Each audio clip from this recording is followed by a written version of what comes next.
Yeah, thank you, Will. So I'm very happy to give a talk in the ANSS lecture series, and it's very nice to share our recent progress in using AI for the SCSN real-time system. I believe most of the audience here are working in very closely related area, processing the raw continuous data. So yeah, I've been working on building catalogs for years. And for this talk, there are basically two parts. The first part will be on the offline local workflow, and then I will go into the real-time system and what kind of new problem are related to a real-time problem. So to get started, I think we have to mention this milestone work by Zach Rose. So you may remember that the QTM catalog, the quick template matching that utilize the full Southern California routine catalog as templates, and then do template matching and increase the number of detections by 10 or 20 times. And you can see there how large is the increase of the small earthquakes.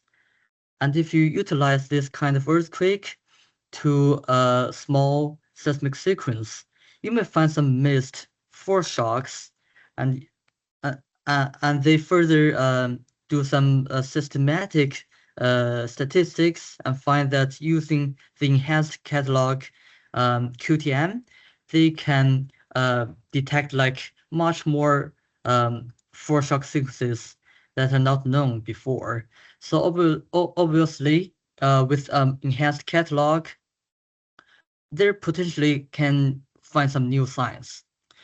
And this is only one of the very obvious and straightforward application.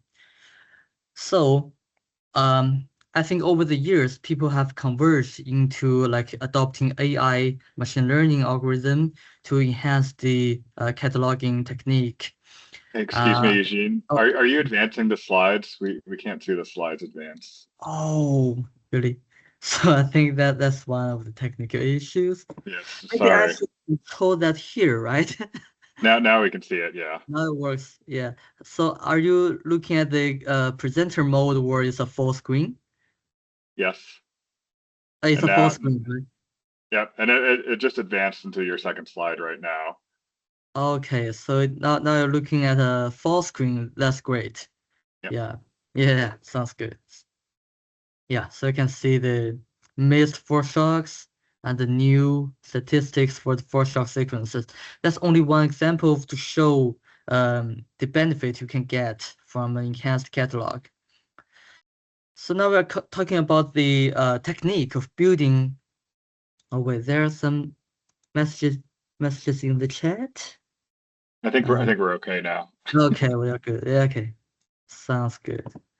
Yeah, yeah. So we're talking about like two mainstream workflow for building catalogs.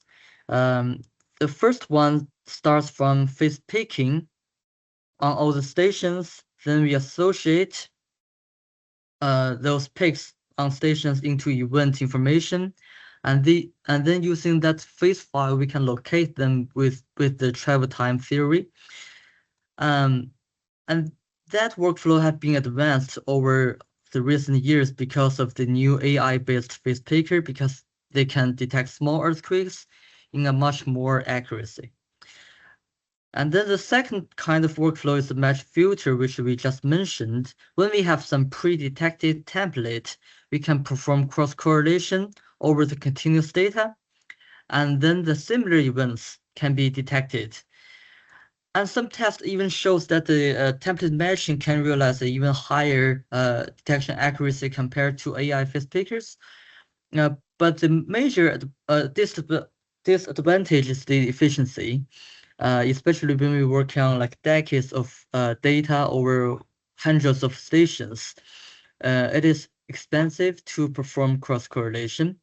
And in the QTM work, Zach's group adopt like 200 GPU cards and runs for over 2 months. So it's not always available to regular users. But for AI face picker, especially in recent years, people have already realized there's a generalization problem, especially when you train one model in a region or data set and then utilize that across different regions and tectonic environments. That can be a problem. So let me show you one example in China. So that is the pre-trained FaceNet based on the Northern California data. And each dot here represents a province. And the larger the dot is, the more pics it is in the menu catalog as a reference. And the darker of the color, the higher performance or accuracy of the picking it is. So you can see that the original FaceNet for P and S waves are varied by province. And in some southern provinces, it behaves much poorer than the original paper. So in this study, they utilize a small amount of menu picks as labels and fine-tune the model instead of training the whole model. They can enhance those kind of problem, but the problem is that it is still relying on some local picks. And it can be thousands or tens of thousands, but you still need a lot of menu labels here. But we know that it is not always available. Another example can be shown here as some recent progress of applying AI face picker to various of environments. For example, the Campi Flaggery is a volcanic region, and with machine learning picker, they can realize much more detections and also much finer scale structure of this volcano, and also across the OBS data in Japan Trench. They have a much more enhanced catalog to image those upwelling small swarms. But there's one important note that both applications, they use FaceNet, but not the original pre-trained FaceNet on Northern California. But they are fine-tuning their model with a lot of local data to be optimized for their own case. So obviously, nowadays, people have realized that we cannot directly adopt those pre-trained models, but we have to build their own optimized models. So again, the important question is how do you get those training samples? So if I want to make an analogy for neural networks, I would say it's very like it's like a steam engine, which is powerful by that age, but it's only powerful when you have a lot of fossil cells, um, and those fossil cells are like the training data in machine learning, which is a large amount of data that is incorporate a lot of manual labors behind. And the major obstacle is how to prepare those training samples. So 5 years ago, I have already built a workflow that incorporate the rule-based algorithm without any machine learning technique here. So this is known as PALM, which is composed by 2 parts. One is the PAL workflow, represent the face picking, association, and location. And for this algorithm is purely based on like STLTA and Curtis's or PCA algorithm without needing any machine learning. And after we have an initial catalog, we can use mesh filter to further enhance that following the traditional way. But as we mentioned that mesh filter can be time consuming, so we want to substitute that cross correlation part with neural network. And we are not treating the initial detection by PAL as templates, but we are using them as training set. So will that work? So based on that idea, we build a new workflow called AI Pal. So the first stage are exactly the same as the previous PALM workflow. We are still using that rule-based Pal picker and associator to build our original detections, and then use that detection to train a new model, and use that optimized model. We get a new set of pickings, and using the same associator, we can have a much more enhanced detection. And I will show you some examples on how that works across different cases. I will briefly mention this new model and the sampling strategy for train samples here. That we are not using FaceNet, but we are using a sequence modeling technique known as recurrent neural network. So that is based on very old idea as well. So it's a bi-directional neural network, and we slice the whole waveform into like 0.5 second frames. And we are processing that sequence with the RNN model, and each frame will be connected with the other ones by that connection. And finally, we further enhance this model by a multi-head self-attention, which is a key modulus for the transformer model, which is applied to the whole sequence without any far distance connection issue. I will not go into details for this model, but I also want to emphasize the sampling. So when we have when we have a phase file, we can not only slice the earthquakes inside, but also we can slice the noise from different stations on different days. And the number of that random sampling is based on how many peaks are not being associated. So that represents a noise level for that station on that day. So I will go to details for this later. And now I will give you some results for that workflow. So the first case I want to show you is the Ridgecrest coastal region, which we know that in 2019, there's a foreshock main-shock sequence happening here. And in the north of that ruptured region, there's a geothermal field and a lot of microseismicity over the past decade. So we built a catalog over this region, which is also complicated over the past 11 years. So that is our catalog, and we are going to compare that with the routine SCSN catalog and also the QTM catalog built by matched filtering.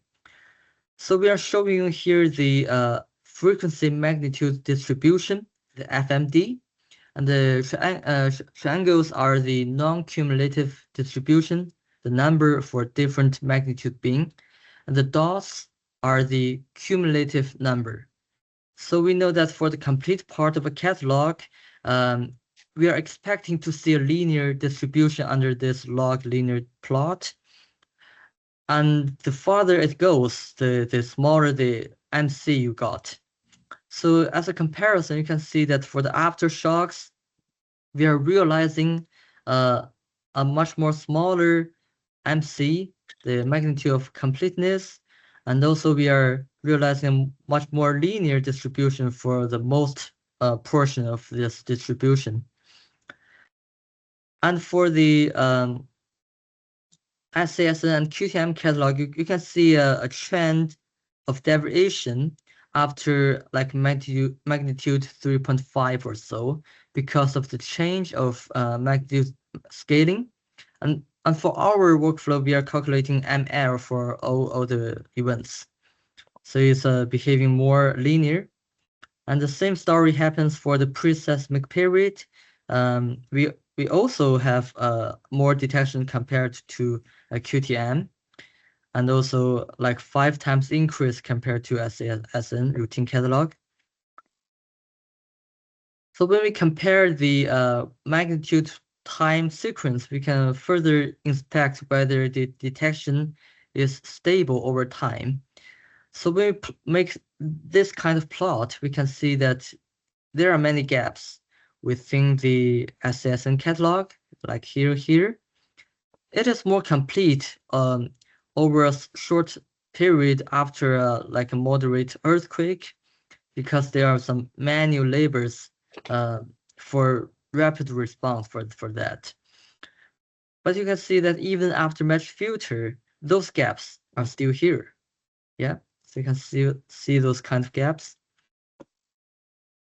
But when you apply the AI pair workflow, you can see it's much more stabler over the past decade, and those gaps are not that obvious anymore.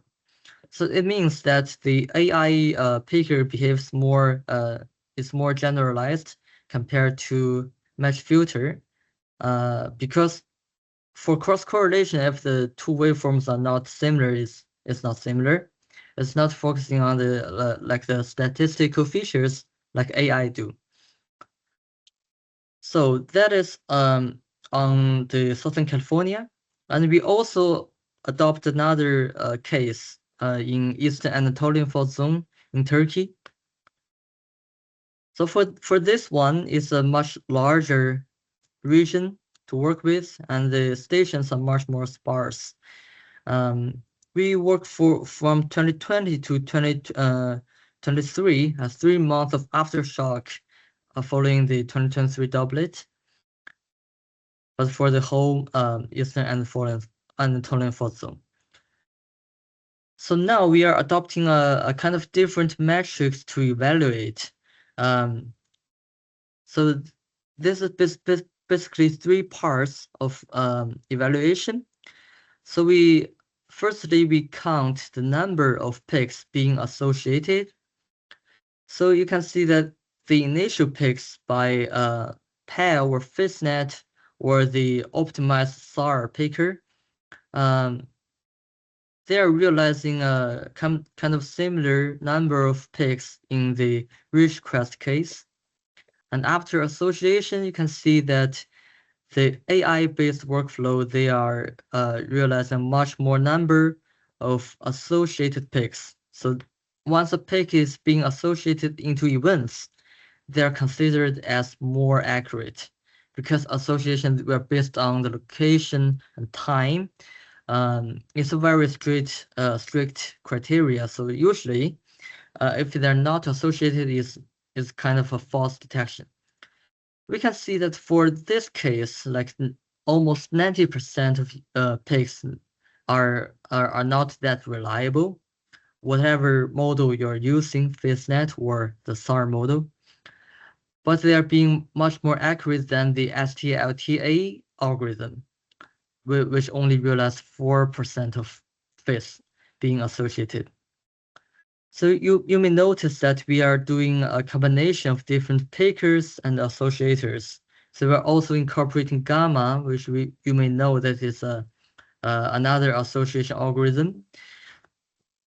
So 2 pickers and 2 associators, they realize 3 combinations are very consistent when you inspect the FMD plot here. We also measure different metrics here. You can see x-axis is for different. Hello. Oh, hello. Hello, sweetie. I went to Phyllis. Can you please mute your mic? He called me at Lamont.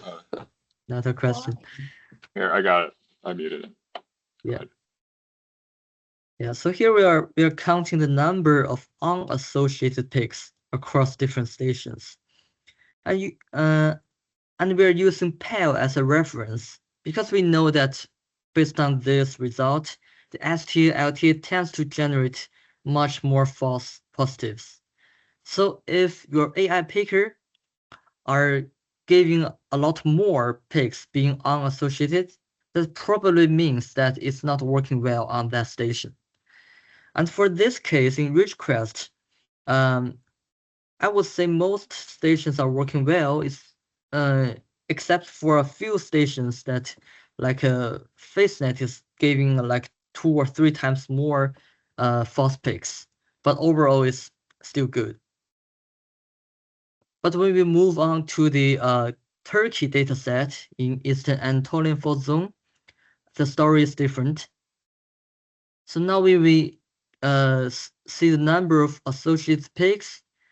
You can see that the AI pair workflow can realize like 4 times more detections compared to like quick flow if you use the pre-trained FaceNet plus gamma associator, and still a lot like 1.5 times more compared to FaceNet plus the same association algorithm PAL. And in this case, you can see that there are a lot of stations showing in the orange bars that FaceNet is not being very accurate when it is applied to continuous data. So I would like to show you one example station here, the Maya station. If you inspect one of the event move out, the phase move out plot, you can see that the Maya station here is quite noisy, but FaceNet still tries to make a lot of picks on some of the emergent amplitude change. And because of the special location of that station, which is well above one cluster of aftershock, there are a lot of picks on Maya still being associated. And we can see that when we locate that station without Maya, associate those picks without Maya station, when we plot that profile along the northern fault zone, you can see that there are a cluster of deep aftershocks. Whatever algorithm you use, FaceNet or PAL, they're always there. But if you are locating with the Maya station, along with those false picks falsely associated, you cannot see that cluster of aftershocks anymore if you are using FaceNet. But if you're using PAL, you can still see that. So sometimes a false pick can still bias your judgment of the event distribution. So we further compare like whether when we train the same model with the same dataset, what kind of behavior differences we can still see. So here we are doing another set of comparison using these 2 cases. So we are combining the training set with different models. So we are, for example, we also train FaceNet with the PAL detections in Eastern Anatolian Fault Zone and see whether it will work equally well or not. So these 2 sets of comparison will tell you which picker model is being better or which training samples is being better. So here is the training curve of those combinations of model and training data on the 2 cases. So you can see that the SAR model is behaving much more sensitive in both of the models compared, both cases compared to the FaceNet model. It is realizing a much more higher accuracy, whatever training set you use. For SCSN, because of the high quality of manual picks, all the models can still be optimized. But if you work on the Turkey network, their pick is of a relatively poorer quality if you inspect the locations and the waveforms. And in this case, the SAR model can be optimized by the lower quality training set, but FaceNet cannot be optimized. The accuracy stays at a very low level. So when you apply that into the 2 cases, you can see that the blue markers, the FaceNet trained on Turkey data, Turkey network seismic network data is basically making no detections. But all other models, they're still making something, and the AI pair workflow is being like 1.5 times better than the other combinations. So the conclusion is that our new model, the sequence modeling strategy, can realize the higher sensitivity in detection over the UNet convolution. And under that combination of the model, the training set, the threshold we use, we can realize a more generalized detection. So that's the recent advance following the existing Peking association location workflow. And for all the previous results I presented, they are offline workflows that process the one-day archived data. It's not a real-time thing. But what's the difference between a local workflow with a real-time workflow? I think there's no big difference. So here is a very generalized pile-style workflow. You may see many other versions of workflow like quick flow or log flow or many other similar works by different groups.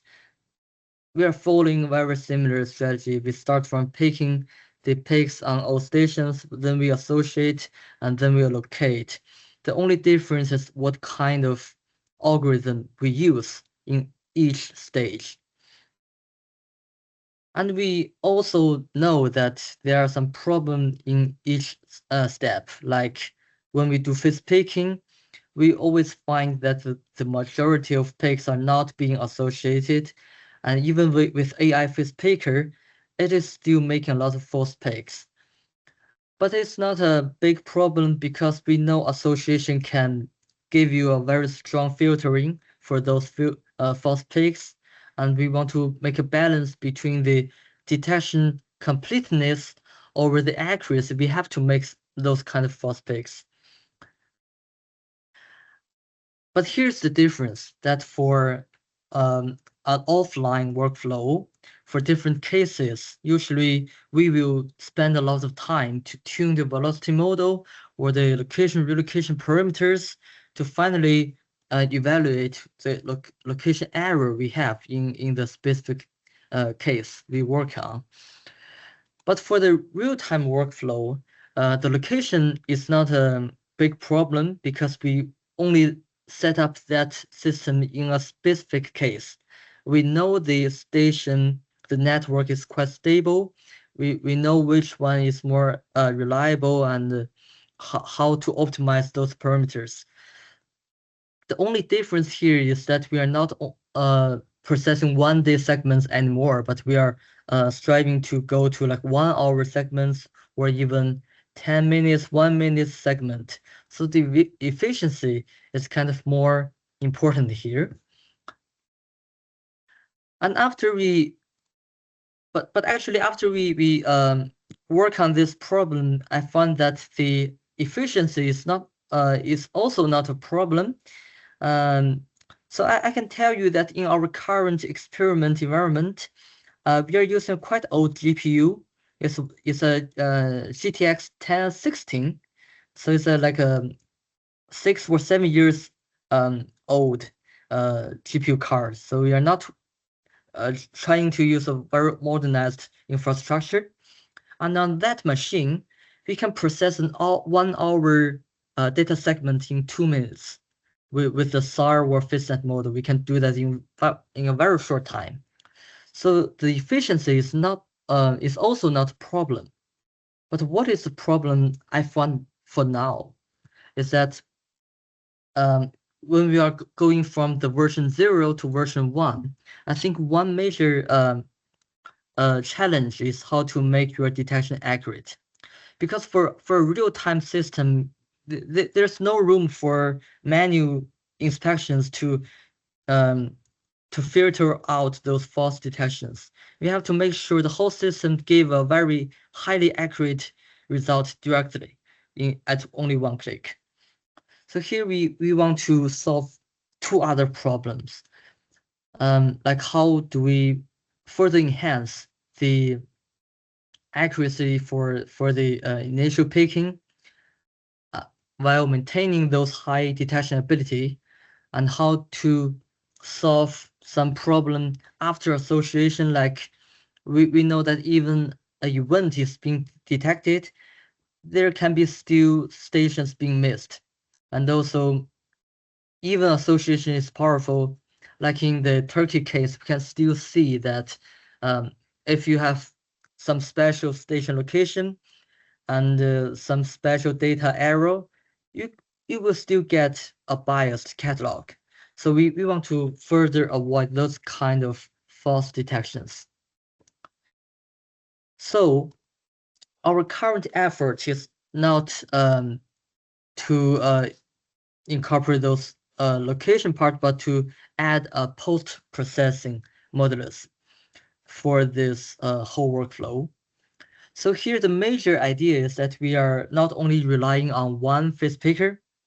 Whatever model we found that is not gonna give you a perfect result, but we have to rely on multiple phase pickers to build an ensemble of results, and then we do further quality control, and that can be much better.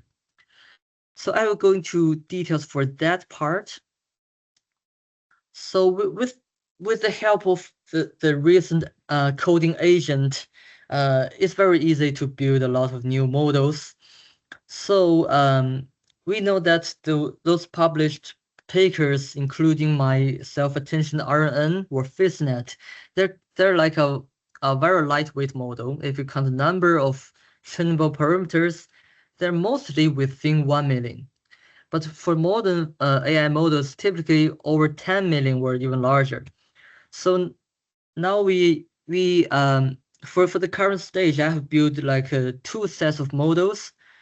So first one is still following the frame modeling, the sequence modeling strategy, but we are using a transformer to process those frames. So using the exact same input and give the same output, but the inner part is not RNN anymore, but a transformer.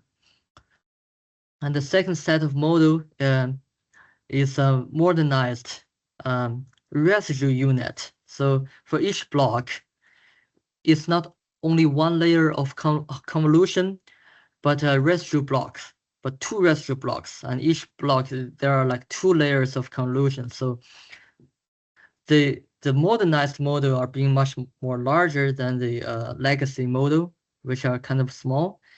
So those 2 larger models are like 5 million size, 5 to 6 million. So using these 4 models, we have to find training sets to optimize them. So for this part, we still have 2 sets of training data. And finally, we will use the whole Southern California data. But as a preliminary result, we are using a Central California dataset that I'm working on for another project. So it's a 15 years of dataset across also a very large region. And you can see that using our previous AI pair workflow, we can have a much more enhanced catalog that looks very accurate in terms of location. It reveals a lot of the new features not shown in the previous catalog. And of course, using those phase files, we can not only slice the positive samples, the earthquakes, but also we can get a sampling for the noise. And we know that noise is super important here. As I mentioned in the beginning, that for each station and date, we have a special way to determine how many noise samples we want to slice, because it has to be reversed to the noise level. The more noisy a station on a date is, the more active samples we have to slice on that station. And for the case that are dominated by like high quality signals, we can even select zero number of negative samples. So this kind of sampling is a balance between different stations to make sure that we are treating different data features in a special way. And also, we know that there's a whole California data set called the SEED, which is still preprint, but the data set is open sourced. It's a combination of both SCSN and NCSN. Over the past 24 years, there are high quality manual peaks associated with each station, and there are millions of single station waveforms, easy to train a modern model. The only problem of that is that there's no noise sample, but for this data set, we are only relying on positive samples because we want to build another set of pickers that can pick accurately. And of course, we're talking about post-processing, so these positive pickers are not going to process the continuous data. And we are not sampling the single stations equally as well. We are doing some feature distribution analysis. So here we are extracting the 3 different kinds of features: the frequency magnitude distribution, and because we know that the different magnitude range have different frequency of events, and also we know that different signal length, they're defined by different hypercentral distance. So we also want to balance this kind of feature, and also the spatial temporal seismicity rate. Like we don't want to focus only on the intense sequence period. We want to detect background periods equally well. So by combining those different features, we define a rarity of one single station phase. And for different rarity, we give different number of augmentations. And the rarer the station is, we give more chance for it to be optimized by a model. All right, so based on the Central California and the SEED dataset, we have trained the 4 models 2 times. So we have 8 models in total. And there are 2 groups of pickers. And we have the post-nag pickers that can be used to process continuous data because they're trained on noise as well. And for positive pickers, we are using them to refine the phase pick and also to help remove some false positives. So to give you an idea why we need the noise data, we incorporate the SES bench dataset, and I only show you 2 examples here, but I actually test on 6 different datasets. So you can see that for the TED dataset and also PNW dataset, if our pickers are only trained on positive samples, for the noise, it can make a lot of false detections across different thresholds you use to infer that. So you can imagine that when you require like a higher triggering threshold, it can make fewer false detection for the noise labeled samples. But for different data sets, especially when the environment is quite different, even when you use a quite high threshold, you can still make like more than half of the detections being inaccurate. But if you optimize those different models along with the noise data, our Central California model, they can all realize a quite high accuracy to identify the noise samples. But they can realize a very high accuracy to detect positive samples. That's the same 2 dataset for oh no, that's a different dataset. That's an instance in Italy. Yeah. but the first line is for the positive picker. The second line is for the Central California post-nag picker. They all realize a pretty high detection accuracy for PNS waves. Although we know that the post-nag picker, they can detect noise much better. And another issue so that's for the noise identification. And there's another issue that we know for AI models that it can be sensitive to where the noise is within the window. And that is also some problem known long time ago. And here's a very good example to show that. So you can see there are some maybe noise or maybe some anthropogenic events that happen quite regularly every 4 seconds. And if you apply the pre-trained FaceNet, it can detect some of the events, and some others are being quiet. But when you are randomly shift this signal by like 1 second, there are more chance for at least one window to give a positive detection for all of those peaks. And if you shift by 30 seconds, almost all of the bursts can be detected by FaceNet. So since we do not want the picker to relying on one kind of random signal position, we are designing such a strategy that we give a random shift for multiple times. And in our current case, it's 20 times.